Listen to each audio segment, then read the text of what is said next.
Right, let's go. 3, 2, 1. Welcome to NoSpudzPodcast. Fuck shit up every time, man. We have about 10 episodes, and this fella can't get the introduction right. Oh, so, you, me? Yeah, you gone there for a time. Let's go. Right, back to the start. Right, 3, 2, 1. Welcome to the NoSpudzPodcast. Woo! I already have this pre-recorded anyway, so it's grand. But good evening, ladies and gentlemen, and welcome to the NoSpudzPodcast. I am your host, Wilsey, and of course I'm joined by my nephew Thomas and the biggest nuisance to come out of South Hill, Johnny I tell you McMahon. one thing, that's terrible discrimination. I could have called you a lot worse for your discrimination, but we won't bring it on today's show, because today's show is a very special show, I may add. It is indeed. We are joined in studio by Owen Alfred. What's happening, lads? Owen, tell the people a little bit about yourself. So, lads, my name is Owen Alfred. I'll put it a bit closer there, lads, yeah. First of all... Sort it out, sort yourself out. Damn, can we get you to... It's just for him. You can hear me perfectly, can you? Yeah. Perfect, yeah. Yeah. First of all, that was a great introduction now, lads. That was unbelievable, like, you know what I mean? Thanks Yeah, very nice much. one, brother. Yeah, How so are you? my name is Owen Alfred. So I was born in Holland, came over here when I was about, 8 or 9. Yeah. Been living in Limerick ever since, so I Limerick just started doing Limerick by myself, Limerick man, like, so boy. started Get doing up the with music then. Right, so, geez, that was a lot in a short breath. Do you think so? Yeah, man. Yeah. That was loads, wasn't it? We can finish the show now. We got the Time to general go. idea. We got loads We got the covered, general idea. Owen, you say Holland and then to Limerick. Yeah, man. Holland to Limerick, yeah. You know the way Holland is now. You guys know how the way Holland is now, yeah. Nephew's gone over there. He's gone over he's- next no, Friday, he's gone over to your Okay, home. Well, well, a great place for tourists. Great place for tour. I heard, yeah, but you see when Johnny's I 20s and 30s. Yeah, you know. I'm 40s, I'm 50s. when I grew up over there, I didn't like my mom was very like closed-minded in terms of that, so she kept me away from all of that. So I never even knew about it until I was older. So yeah, shout out mom, yeah. So it was a tough life, man. Me and my mom kind of living by ourselves, in a bedroom apartment, like, so it was like the area wasn't the nicest as well, you know what I mean? So I kind of just had to do what I had to do, really. We had no like form of transportation. It was just walking everywhere, taking trams, whatever, like, so yeah, I kind of grew up in a tough kind of neighborhood, but and now we're in Limerick, like. Yeah. Even to another A nice tough suburban area. place in Ireland. You have a degree in law and So taxation, I don't you? graduated in law and taxation, lads, yeah. Yeah, And sure. can I be Yeah. honest with you, lads, yeah? I did not want to do that degree at all. Like, I only did it because my mother said, look, Wooden you spoon. need- Yeah, wooden We had spoon. belts over there, boys. Wooden spoons and nothing, lads. But I'd imagine it's actually handy to know all that though as well. Though. It Even is, though you yeah. probably didn't want to do anything with it, but it's good to know it though No, too as well. facts, it is. I mean- But like, honestly speaking, lads, I did not want to do. Like, my mom was like, just have something to fall back on. Like, It's even like I find these days, especially coming from the travelling community, that if we were to walk into a building, that if you walk into a building and you're just like, oh, that's on the rapper, then they're like, oh, he's on the rapper. But if you're like, oh, he's on with the degree and he's a rapper, then it somehow, some way different. sells you a little bit better. And then within that organisation or something, there's a little bit more respect than just... But they don't understand, man. As both yourself and Thomas know, and I know, upcoming in the music game, like there's thousand hours that are spent. It's a thankless game.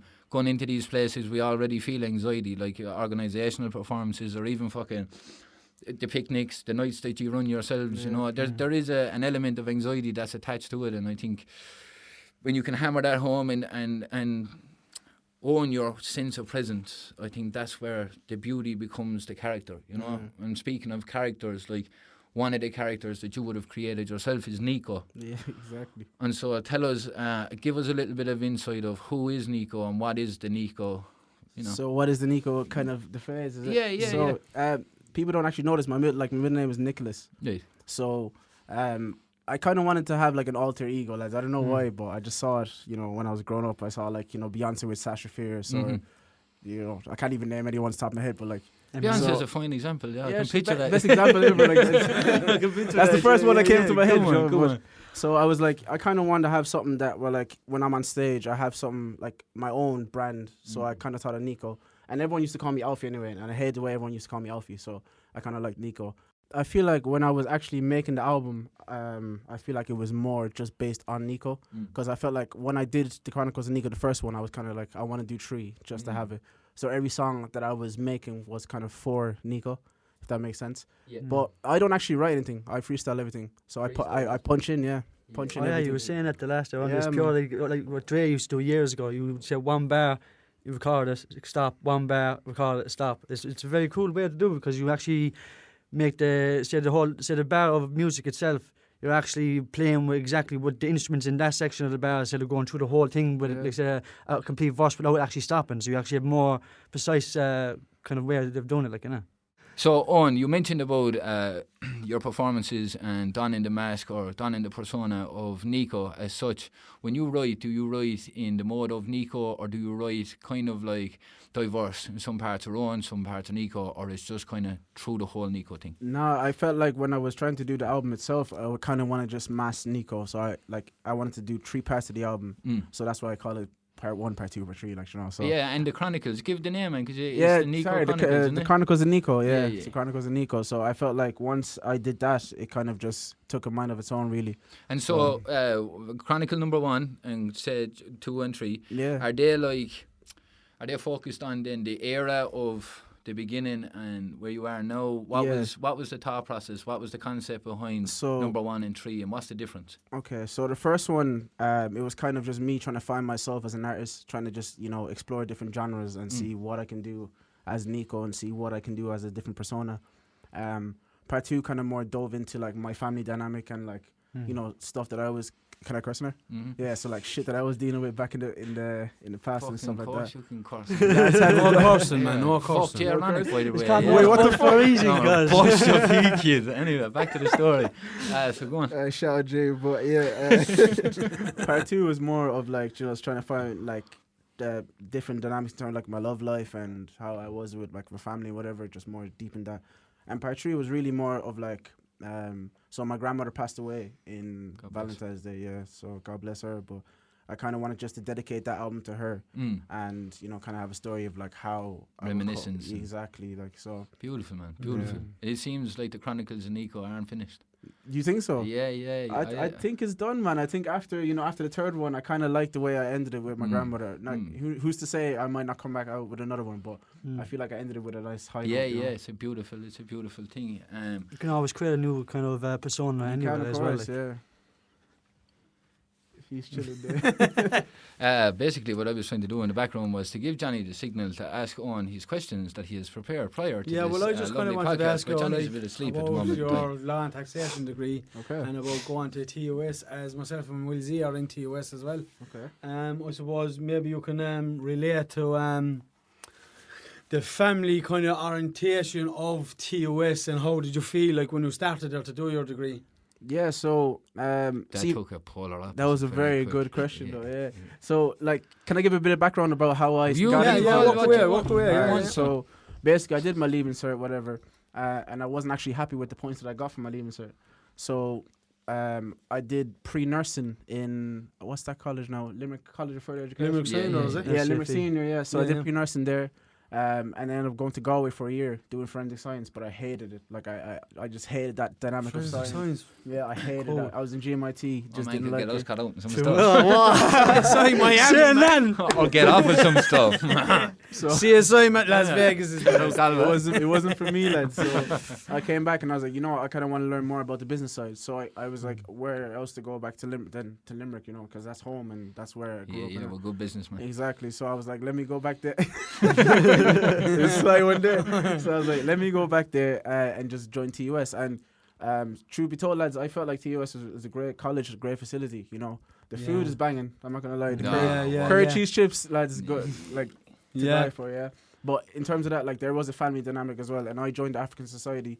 You know, just trying to, you know, incorporate, you know, try and see what I can do there as well. So what exactly is that, the African Society? So it's literally just for like people that are like, you know, myself, like so just black or you know, any Africans really, like, you know, just trying to like coming together like as a community inside in the college. And no, like I meant like what exactly do you do?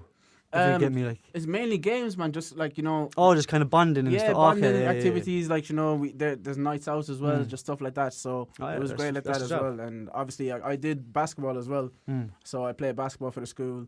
I tried to do soccer, couldn't make the team. So quick question for you. Ask away, man. The African Society that you were a part of, was that only strictly for Africans or open to all? No, it was open for everyone. So beautiful. Yeah, it's not just for African people, lads. Honestly, anyone can go in if you just want to learn more about the culture. Then you know, it was a great place to go to. I feel it's a great, for me personally. I was in UL before I joined TOS, Okay. so I do feel that TOS is just a massive college. He's laughing at me here now, look.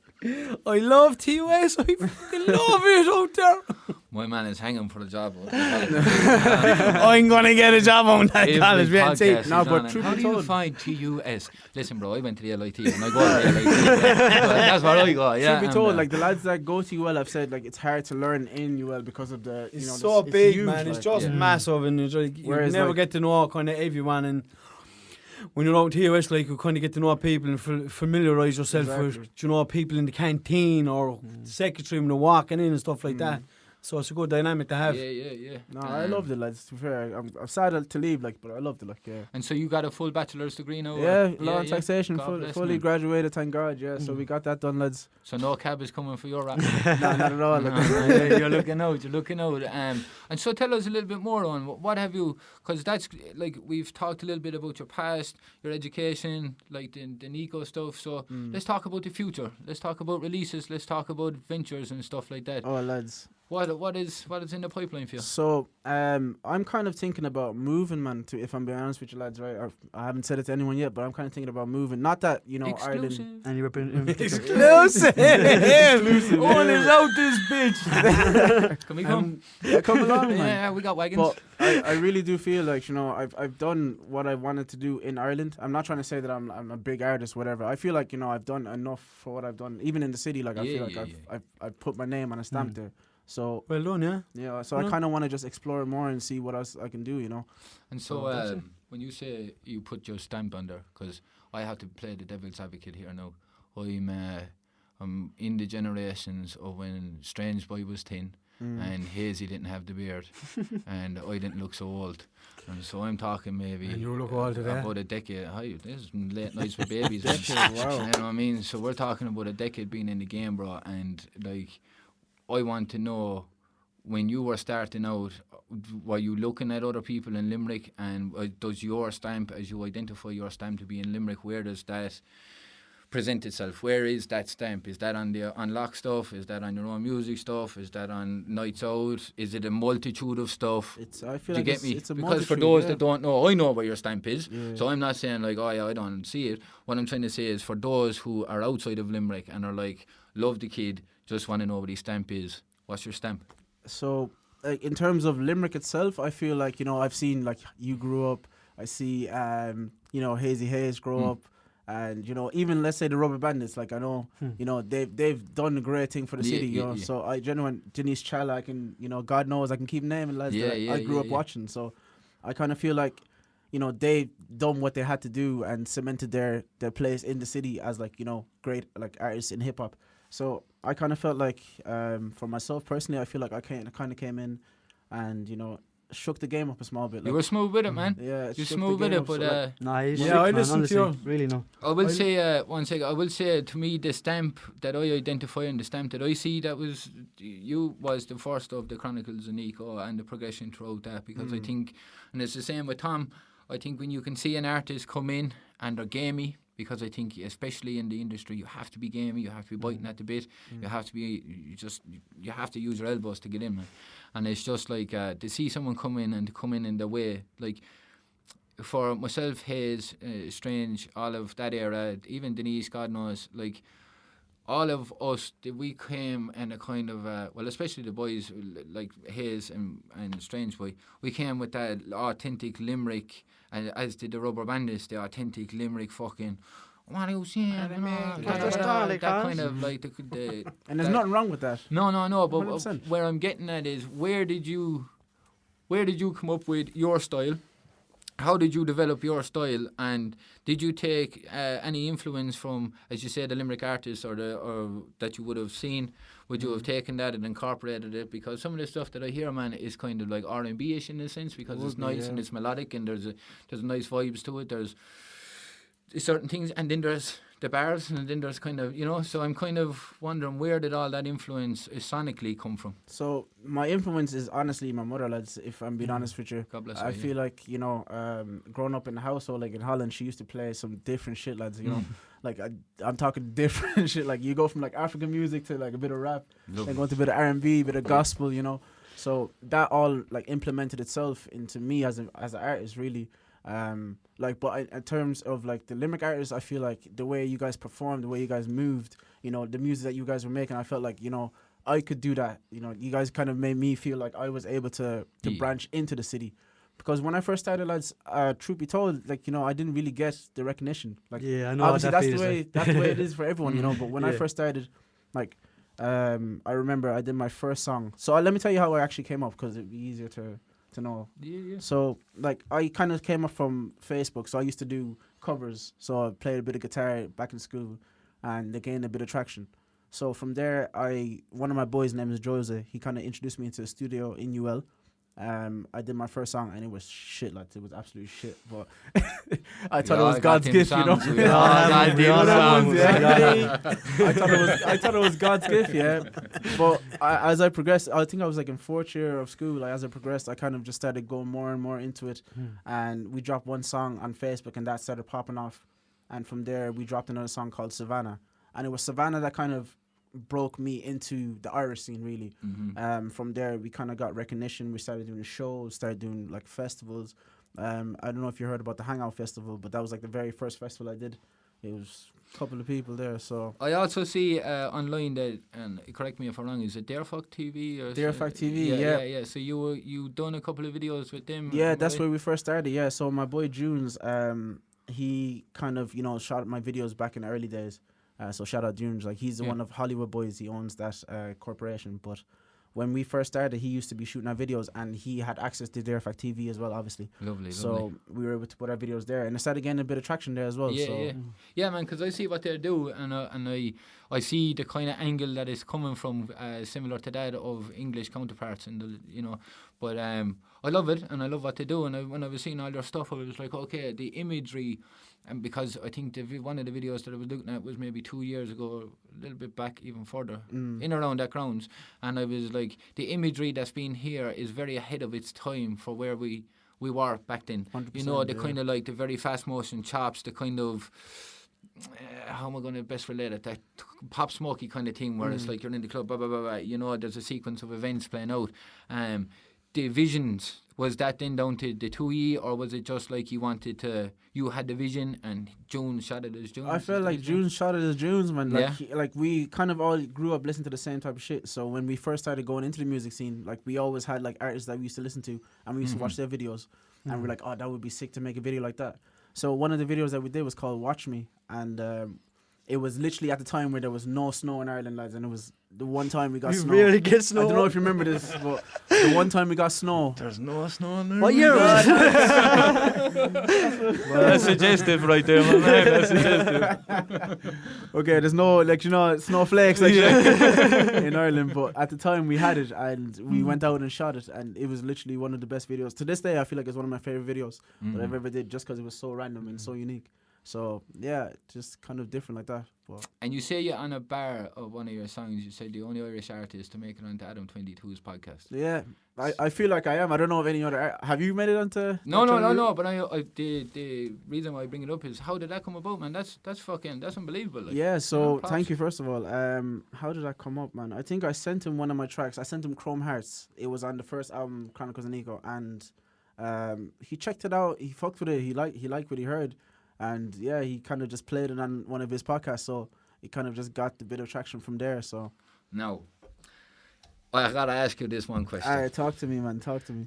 We've seen your progression. We've seen the Chronicles. We've seen now Owen. We know a little bit more about you now. We know that you are on your way, please God, and I'll be well with you, brother, to great things in life. Thank you. Do you think that... I'm going to say this now. Do you think that the style in which you're holding right now, do you think that you can hold that throughout? Like you say you're going to a different country now, you say you came from Holland now, you're saying that. So like your niche now, like your Irishism, your colloquialisms, the way you handle your stuff, the bars, the way you're drafting stuff, will that change? Do you feel if you went to America, do you think that you'll be more change from the Irish and kind of go down that American road? Are you putting yourself in a boundaries, like, you know? I genuinely feel like there's no box to like what I can do, man, and that's not me sounding cocky. I'm just trying to be confident in myself, you know. Absolutely. I feel like the stuff that I rap about is or sing about is literally what I go through or what I want to go through in the future. You know, just my goals, my aspirations, all that shit. Like so. But we're not going to hear you dropping some English accents on Oh, some hell no. drill beat No, and be man, like, no, yeah. man. I ain't getting on that boy. You see what it is? That's basically what we going. No, man. Some way of stretching I know a sentence, innit? I was born in Holland, whatever, you know, but I grew up in Limerick. Like, I feel like, you know, Limerick is home to me. And I'll always represent Limerick. That's why I always say LMK, because LMK is Limerick to me, you know, and that's family. Like, so I'll always represent here. I'll never change who I am just because, you know, I'm in a different city. So, boys, anything going around the table? Great to see you, man. And he's twist it back, come on. oh dear. I'm there. For a while. He got a flight. He literally sleep. No, I was a bit sleepy. We woke him up. That's what happened. No, but if anyone... Can I ask you a question, lads? Yeah. What do you guys think about like the scene in Ireland in terms of music? Like, what are you guys seeing? I find like for a long time it was kind of very quiet and it was just kept in kind of Limerick. But I find now it's really starting to kind of like get outside the boundaries of Limerick, start going into different parts of Ireland and stuff like that. So I think it's actually starting to be turned better than it used to be. For me, I would have been a raver back in the day. Raver, okay. Back in the 90s. So the first ever Irish open rave, first outdoor rave was in Ireland. It was in 1999. It was in Masney. And things were mental back then. But the music you're into, I don't know, man. It was only 7. Turn down that music! I'm a bit old in here, you know, for all that kind of stuff. 96, 97, that's when it was, is it? 1999, yeah. 99, jeez. 90, I was born 97 then. It was the first outdoor rave in Wow. Ireland. Yeah, 1999, I was there. For me, man, I think the Irish scene is after coming on leaps and bounds. I think, like as I was saying to you, a decade deep in the game, approaching a decade deep in the game, there's been mad changes. Like, you know, from when we were first starting out to go away with your American accents, or the way you think you're Tupac, or the way you think you this, you think you're that, to flipping the dynamic now to, oh, there's that young fella, or Jesus, man, my child was listening to you the other day. Something, God bless them if they're listening to me anyway with the knick-knack stuff, but, you know, it's that kind of the turn of the coin, man, and it's the beauty of it. I think that the music scene in Ireland now, I think there was maybe 4 or 5 years ago, there was a competitive nature, and within respect to every artist, I think that they're still there, but I think people are starting to lick a little bit too much and not being honest and blunt with each other. I think a lot of artists are trying to double up with each other and work off each other's flames because they're not good enough on their own, or they don't believe in themselves enough. Something that I advocate for my nephew and that I advocate for myself is that we sustain our own people. Like, you are who you are. You don't need anyone else's shadows. If you fall, you fail. You get back up, but you don't latch on to other people. I think that the other side of it is, man, I think that we need to break down the boundaries. I see that you spend some time down below in Cork with a couple of lads down there. One in which I know to be named by Jay Ronick, and that is... Yeah, Jay Ronick is, yeah. So, like, even that, man, even the fact that... Okay, I can't let this little bubble go past. Jay Ronick, this is me. Here we go. Here we go again. I see that you come around there looking for a bit of a bang bang, a bit of trouble. No, I'm only messing. I see that you're looking for a fight, bro. If you are looking for a fight, a tune-up fight for anyone on TikTok or anything like that, please get in contact here at the NoSpudzPodcast at gmail.com, and I will happily take you up on that offer. We can do it for a charity fight. You know yourself why I'm throwing out the old shout out. So shout out to you, and I hope that you respond. Anyway, back to the meaning of the podcast. Can I say something? I'm just, you know, when you're going on about music and stuff, and you're 3 artists, sorry, and do you ever think that you do a song together? Yeah, 100%, man. I feel like, you know, it's better to collaborate with people because, you know, you can do the walkout songs. Me and Jay Ronick's fight. Oh, get Thomas to do his Jay ones, and you can do mine. No, I'm only messing. And shout out to Jay Ronick. I'm only messing with you, son. I wouldn't do that job. But it's.